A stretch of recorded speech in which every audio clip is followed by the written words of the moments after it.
sleep. Thank you, IKEA, for the lovely children's area. Don't you just want to be rocked like that? We need that in an adult version.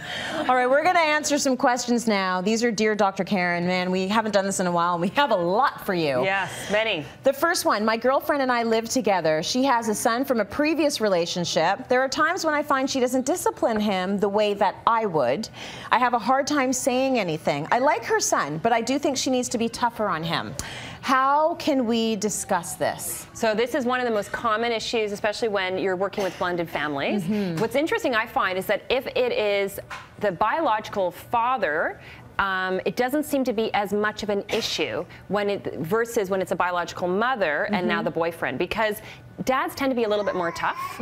So I find it's interesting how different the dynamic actually changes. Okay. The reality is it's her child, so that's not his role. Right. Okay, so it's very important that he is not disciplining, and if he does, man, I'm telling you, it's going to go like sideways. Yes. You got to be really careful. So, but that doesn't mean that he can't give his input. So it's good for him to actually give his input, to make some suggestions. He could be recommending books. He could be recommending counseling. There's actually a resource we have called Analyze Your Teen. It's like an audio file. So if people go to my website, DK Leadership, they can actually see it. And it's 4 hours, and one of them is actually specifically around how do you actually set boundaries.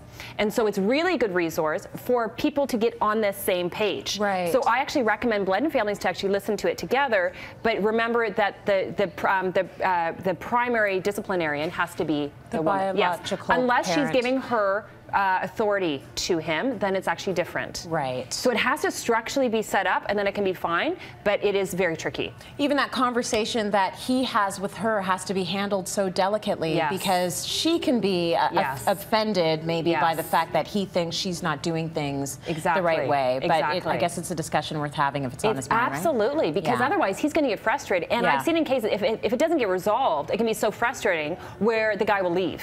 It can really be a deal breaker. So he wants to see, you know, her step up to it. So, so it's very tricky, but it is solvable.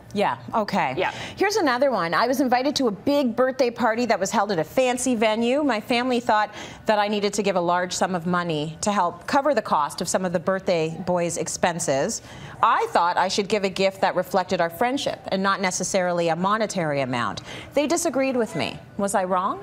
No, you are not wrong. You are absolutely right. I like this question. This is a great question. It is not a person's responsibility to be paying for something that they never signed up for. Right. Okay, like that is absolutely ridiculous. So what I would say is that you give the amount that you feel comfortable that you want to give, and just like you would give to any actually other birthday party. Right. So when we go to a wedding, we will give the same amount, whether or not it's like this crazy expensive wedding or if it's a simple wedding. We're going to give a certain amount, and that's going to be consistent. So that would be my philosophy with it. For sure. Okay. And you know what? I think we can fit one more in. Okay, perfect. My parents divorced when I was a kid. I've always lived with my mom. Now my dad wants me to live with him.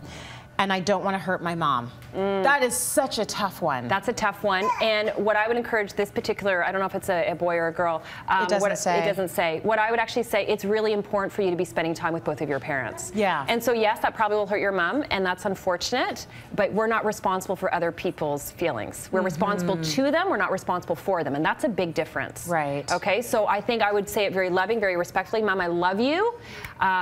I also love my dad, and I need to spend some more time with my dad. Fair enough. Right? And I'm not rejecting you, but it's very important for me to have a relationship with both of my parents. So I think you can do it in a way that's honoring to both parents, for sure. Good advice, Karyn. Thank you. It's break time. Stay with us. We've got more coming up.